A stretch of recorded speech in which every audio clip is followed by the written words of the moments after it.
Hi, everybody. This is the Middle East panel. If you're in the wrong place, stay.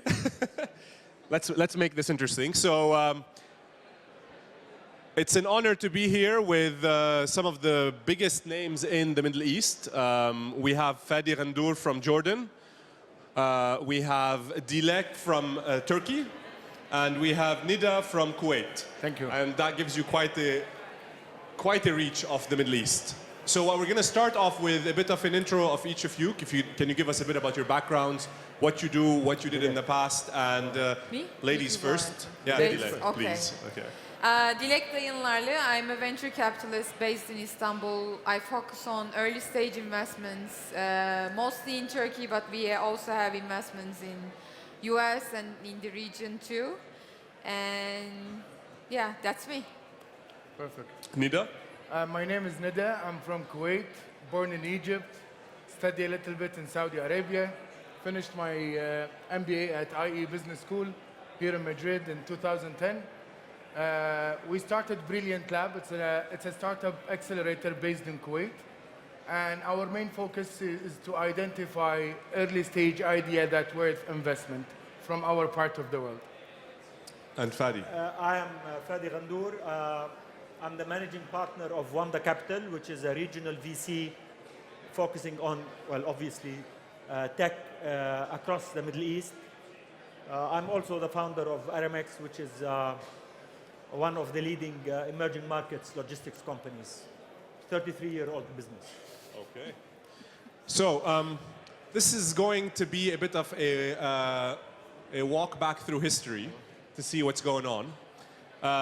5 years ago, the region started to pick up in the startup space. And I'm not sure what Neda's done, but I know Turkey got off to an early start, and Amman was the shining star in 2010, 2011. Can you give us a bit of that historical context of each of your markets? And if you want to expand a bit into the Levant, into the GCC, and into Turkey, Sure. please, whoever feels like. I think before we start with this, we need to introduce to the audience here what's the MENA region first. Sure. So MENA region is, we're talking about 1.5 trillion GDP. And you're talking about population of 357 million population. That's actually as big as the States. We're talking about like access of more like 17 countries in the world. That's more or less about the MENA region. In terms of our part of the world and the ecosystem in the GCC country, where the part I came from, is actually divided into two segments. Ecosystem for the old people and ecosystem for the young people. So in Brilliant Lab, we're trying to matchmake between the ecosystem of these both different parties, because there is a great idea in the ecosystem of the young people, but the mentality is a bit different with the ecosystem of the old people. So we hope in these 17 countries, if we can find someone like Mr. Fadi Ghandour, for example, if we can implement Fadi Ghandour in these different 17 countries, I think we'll be rolling in the next 10 years. Okay. I'm already there. Yeah. We want to clone you. No, we need physically, like in... Fadi, I don't think the ecosystem in the Middle East is any different than really any other region in the world in various ways, shapes, or forms. But the critical thing that we need to remember about the region is that it's very young. Average age of a citizen there is under the age of 25. Maybe 60% of the people are actually under that age. It is geographically fragmented. So while in the US or in Europe today, you can actually launch a business and go across borders very easily, in our region, you have to go through a really long, tedious, expensive, tiring process of establishing your business in different jurisdictions, different laws, different regulations, different types of bureaucracies. But So the companies that have been successful over the years are the companies that have been able to understand how to maneuver the geography of it. But there is a lot of talent, young talent, tech graduates that are coming out, what I call the axis of innovation in the region. So you have Lebanon, you have Jordan, you have Egypt, with a massive amount of young talent that are graduating. And they are all getting their degrees in those countries and very quickly either building businesses or moving into mainstream businesses in the Gulf.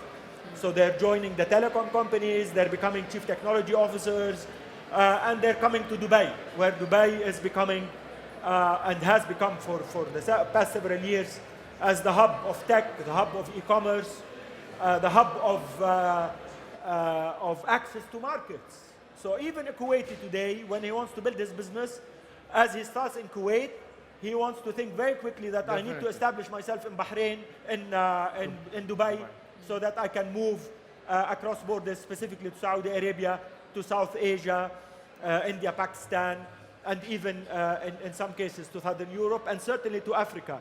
So while the Middle East is a $2 trillion economy, but within a flying time of no less than 3 to 4 hours, you are effectively hitting more than 3 billion people. And that's how you need to think about it, specifically based out of Dubai. The biggest issue of the region today, other than the geography and access to markets, is access to capital. So while in Lebanon we have plenty of money that's coming out from the central bank. A lot of money. So if you're a startup and you want to raise some money, if you're not Lebanese, you want to be Lebanese. okay, come to Lebanon. Good food. We're a Mediterranean country. Very nice parties and lots of cash. Lots of cash. But the rest of the region, in early stage, seed stage, even growth stage, there is about maybe $500, $600 million in VC money. But there is also the first unicorn in the American sense of unicorn, meaning $1 billion businesses are already out there. Souk, which is the Amazon of the region, the largest e-commerce company anywhere between Africa, Middle East, and not India, has already raised money from the West, from the US at a valuation that is over $1 billion. So you are getting to see lots of companies that are growing at a level that requires some substantial amount of capital to go in. So the ecosystem is happening. It takes time, it's being lubricated, but it's happening. Dilek? I didn't talk about Turkey, which is at a different level altogether. Yeah, when these guys were talking, they don't talk about Turkey. The main reason we don't speak the same language. And while we are, as a venture capitalist, we always say Turkey can be access to other markets like Arab region, but it's sort of sometimes really hard. When we look at the Turkey, actually, like after 2004, what happened, ADSL became like a mess.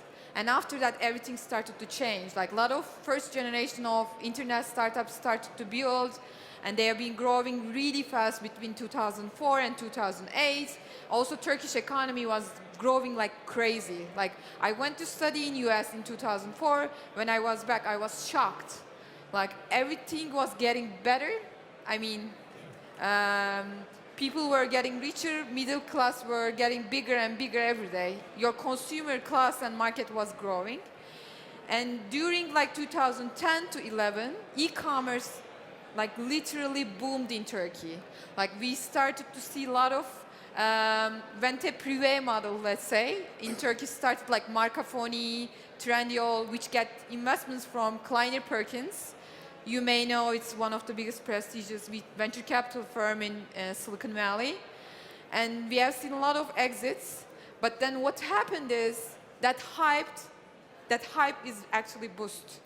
And now what I'm seeing again, we had a really successful exit, which Fadi was on their board and their advisor. Yemek Sepeti, a food delivery company, sold to Delivery Hero for almost $600 million. Now what I see as a venture capitalist is like amazing. Like you see a lot of tech companies coming out, But also we have sort of mid-size market problem. Turkey is 80 million people, and it's really young. We are really adaptive to new technologies. Probably we are always the first to use Instagram, Foursquare. Like we are the number 2 after US at Periscope now. Like we are so adaptive. But now people like their country. They want to sit down by Bosphorus, have their fish. They don't want to leave their family, even though they create really good companies. But I see they are struggling to grow out of Turkey and reach out to all other countries. But we have an advantage. Like a lot of big corporates have their headquarters in Turkey. They are managing all region from Turkey, like IFC, Coca-Cola, like all those big corporates headquartered in Istanbul. And one other statistics that I love, Turkey has one of the highest quality of engineers in Europe after Germany, which is amazing. But also we still need to work on those engineers to get them work on the startup side, not the big corporate sides. Okay, so that paints a rosy picture. Okay. Yeah. Now for the less rosy. Okay. But let me say something. Of course. A rosy picture for a purpose. And we're in Madrid, we're in Europe. Everyone is focusing on the waves of refugees that are coming from Syria. Fairly enough. I mean, it's a challenge. It's a challenge for everyone in the world. And as Europe receives trickles, we have over a quarter of the Lebanese population today are from Syria. Another 20% in Jordan. Over 1 million people are in Turkey already today. Everybody's worried about the politics of Iraq and Syria and ISIS. We're painting a picture that tells you the rest of the region looks exactly the same as the challenges that you face in your own countries.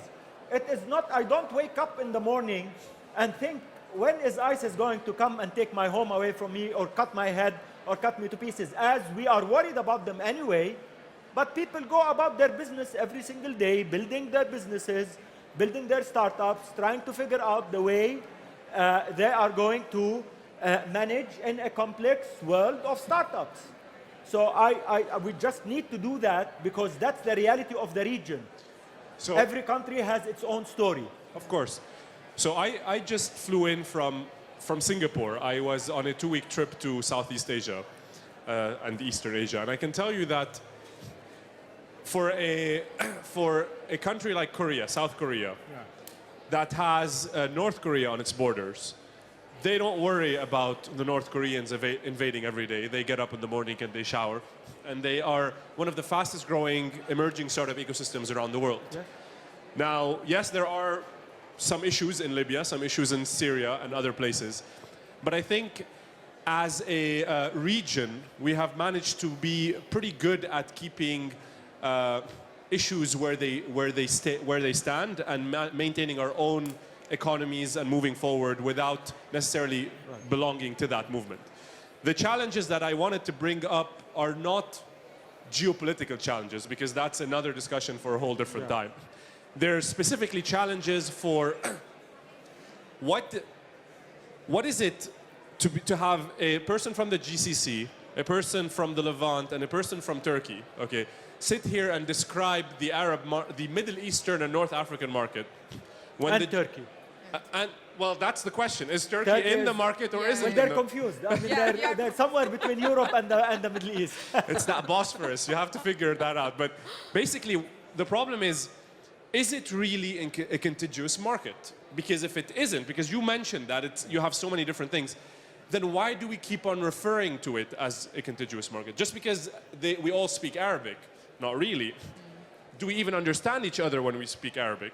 And if not, what is the opportunity internationally that we should be seeking as opposed to regionally?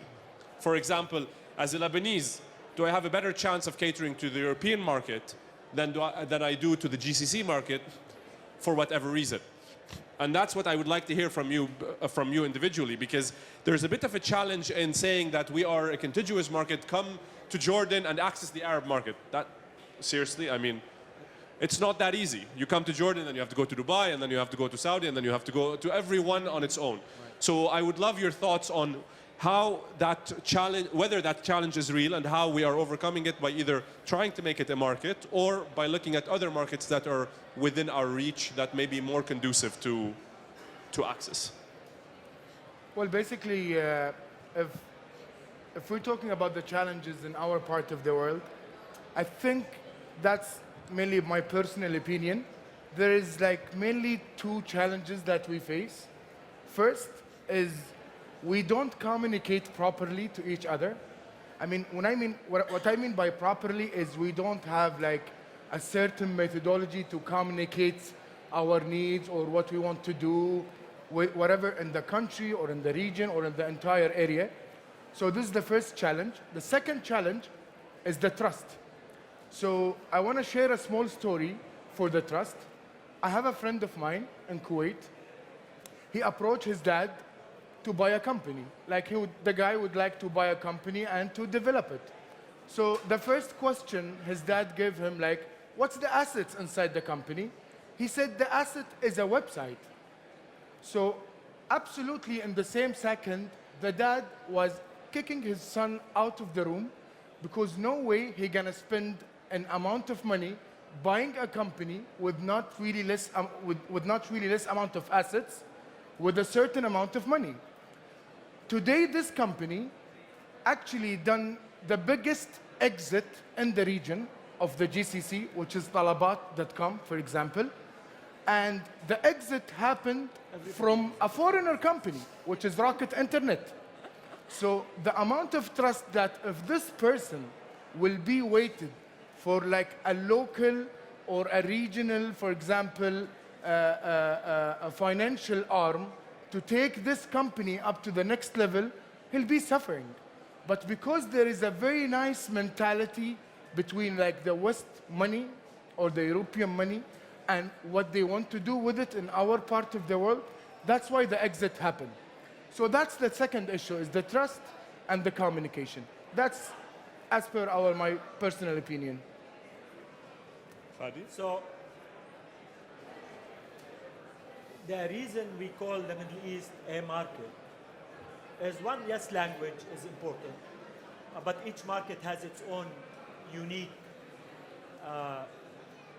reasons to do business in and unique ways to do business in. But the importance of it is the neighborhood, because you need to sell to your neighbor. It's not about, it is so much easier for a Lebanese company to set up a business and sell to its neighborhood. It's very simple. It's about geography, it's about presence, it's about habits, it's about marketplaces that are so much more logical that I said to the guy next door than thinking to sell a guy that is way far away from me and he doesn't know me, I don't know him. We don't understand each other. There is enough of a commonality in the market that gets us to actually think of it as a market. Because if you're not going to think of your neighborhood, you're not going to be building a business that is actually going to make sense. And Turkey is part of the neighborhood in some ways. We haven't, historically, by the way, Turkey, I mean, the difference between Turkey and the Middle East is only in the past 100 years. Before that, and you are Lebanese, the Turks actually occupied us for 400 years. 600. We are 600 years. We are a product of a Turkish occupation. So we were doing business with each other without borders, without thinking of countries. The countries of the Middle East today are a product of the past 100 years. We did not have obstacles moving goods, people and services for thousands of years before that. So why are we suddenly worried about what happened in the past 100 years? And in the internet age, geography doesn't matter. Geography effectively doesn't matter. So even if you declare yourself as a country, I can actually establish a business and sell a product in a seamless manner where it doesn't have to be the movement of goods in the physical sense, but the movement of goods in the idea sense, in the virtual sense.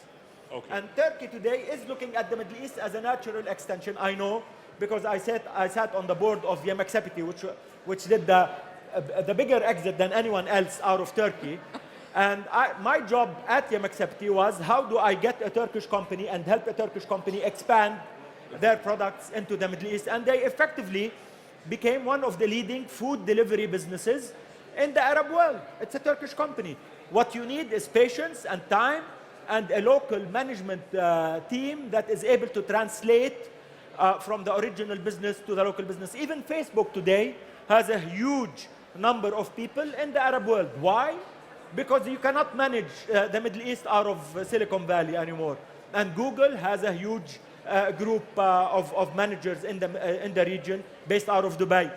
LinkedIn has a massive group of people based out of Dubai. What do? They translate a global product into a local product so that the locals can actually buy it.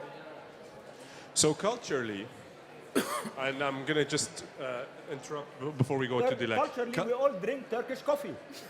Culturally, we all drink Turkish coffee, and we're very close culturally, even though we don't speak the same language with Turkey. So there's that similarity, which is a very strong bond, which allows us to transcend the differences that we may have in language and in other things.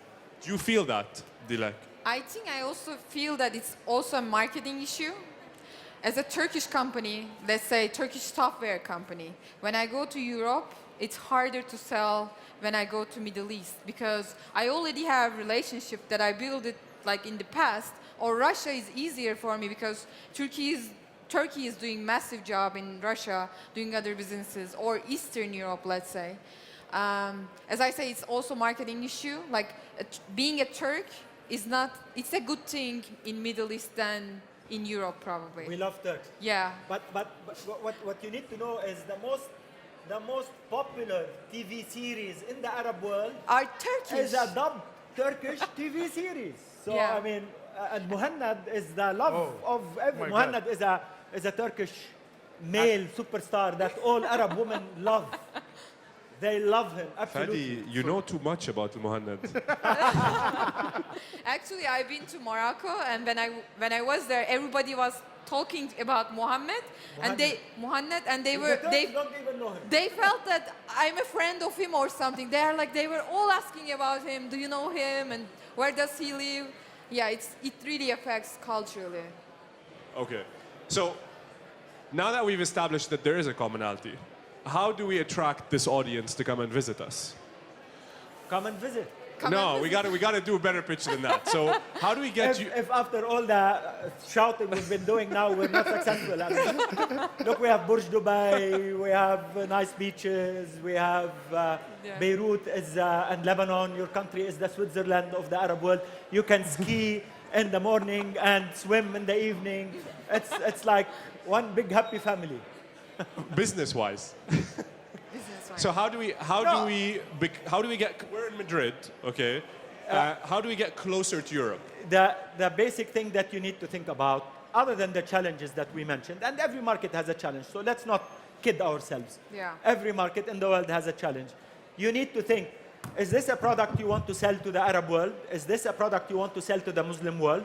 Is this a product you want to access Africa with? Do you want to have access to 3 billion people? Do you want to be able to scale your business in markets that you have never, and that are young, as opposed to, well, I need to be sensitive, as opposed to Europe, who is not young, and that is going to last for a very long time. You know, the next billion people are most probably going to be born in Africa, not in Europe, not in Asia, not in China. The next big market is the next billion people are going to be born in Africa. Do you want to build a business for the next billion people in the world? If yes, then come and set up your business in Dubai. If you look at the flight schedule, of Emirates Airlines today, you will know what Dubai means. It has daily stops at every single city in the world. So it's actually a hub, and specifically in Africa. So that's why you need to come to the region. So I mean, one of the startups that exited in Lebanon recently launched its product in Lebanon and then entered the Arab market via Dubai. They decided to maintain a 20/80 Dubai-Lebanon employment ratio because the cost of operating in Dubai is 2.5x Lebanon. Yeah. And Lebanon is a pretty expensive city. so Dubai is the front, and Dubai and Beirut Amman, Cairo are the back end. That's how you work it out. The technology people, the engineers, are at 1/3 of the cost, but they are as superior as anyone else in the world. So you get that ability to have a massive talent pool that can stay local.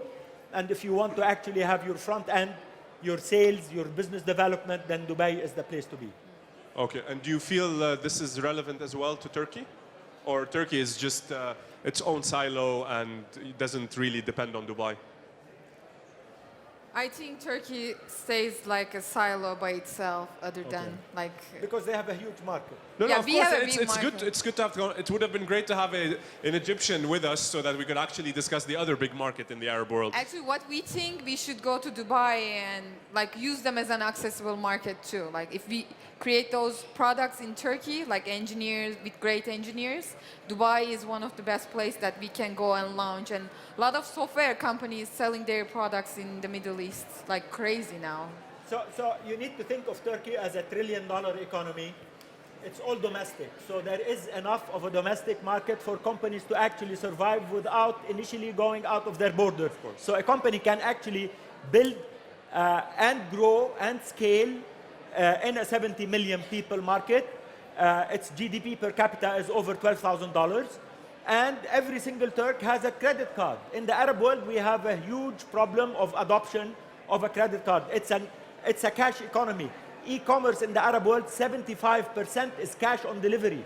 You don't pay with your credit card. You actually have to deliver the package and collect the physical cash. In Turkey, it is exactly the opposite.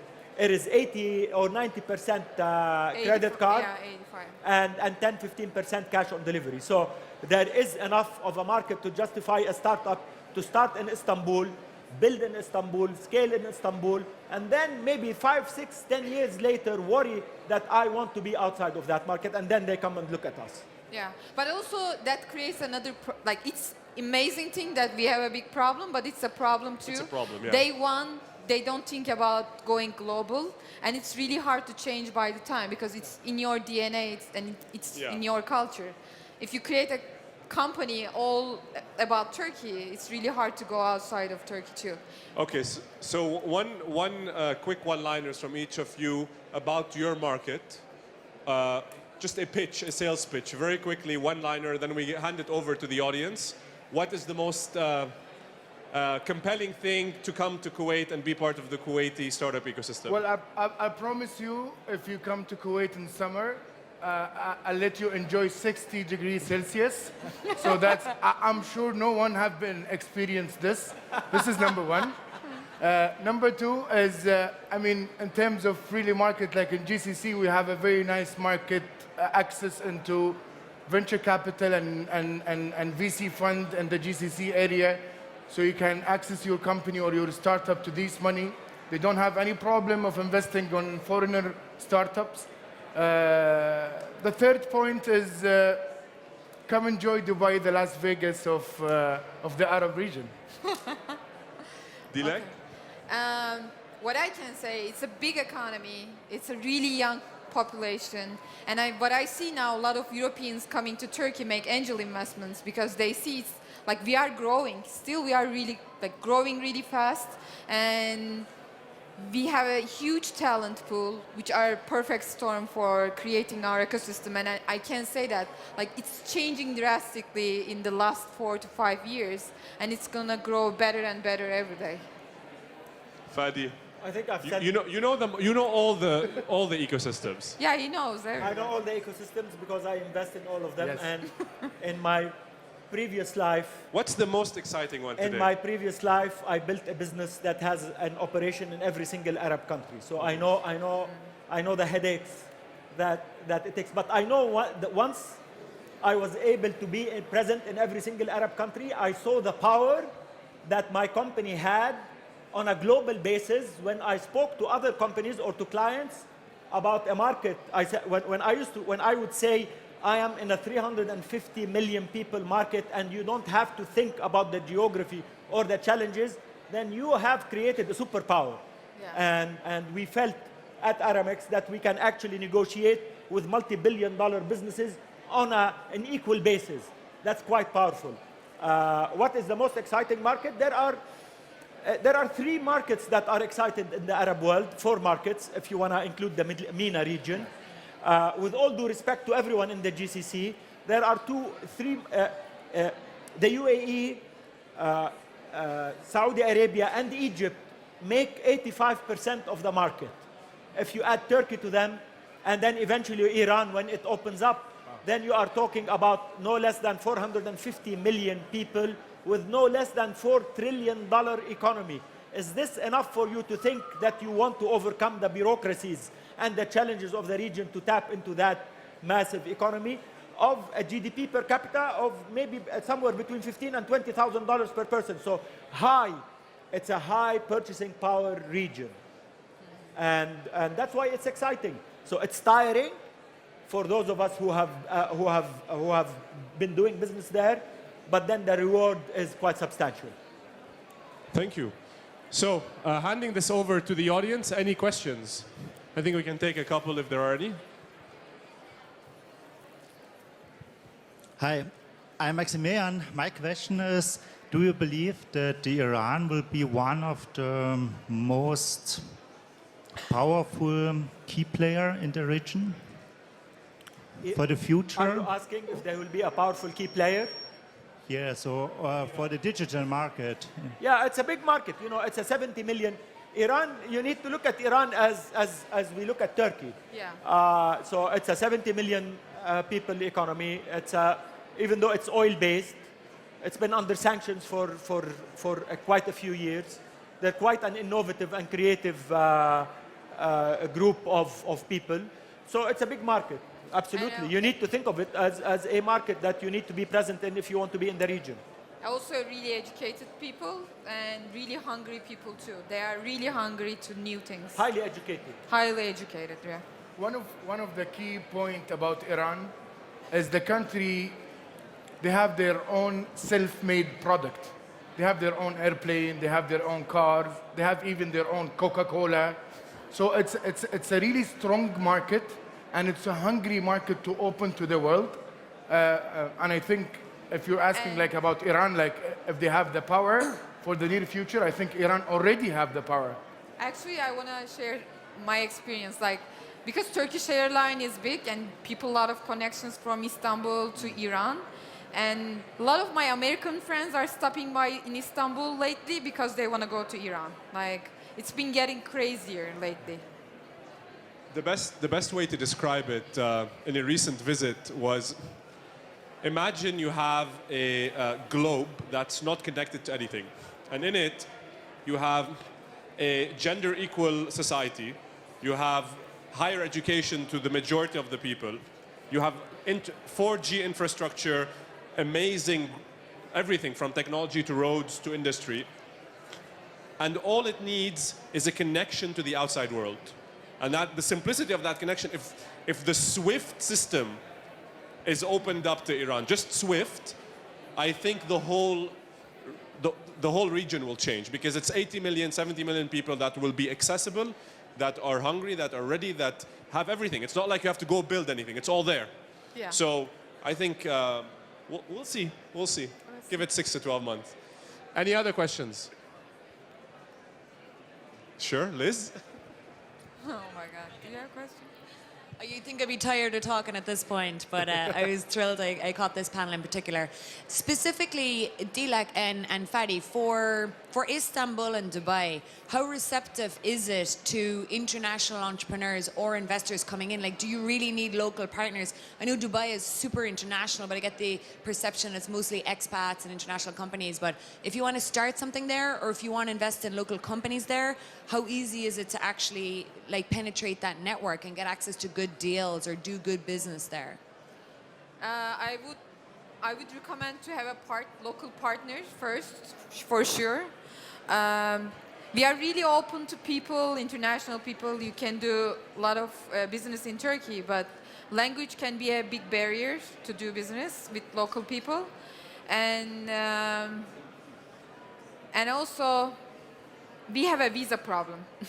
It's really hard to get Turkish visa to stay and work in Turkey. And we are trying to bring a lot of like great minds from the region to stay in Turkey and do their own stuff in Istanbul. It was really hard. But otherwise, if you are a company out of Turkey, you want to launch in Turkey, local partners are the best way to launch. I agree with Dilek, but if you're talking Iran, it's a different story altogether. I mean, that's a territory that you definitely would need a local partner to maneuver your presence there. But I can tell you that every single VC today that wants to invest in the region will always look at a local VC that has invested before. Yeah. So they're not going to give you money unless you have had your own community investing in you. So, but there is, every VC will look at the region. It depends on size. It does not depend on culture. If you are big, you're going to get money. It's very simple.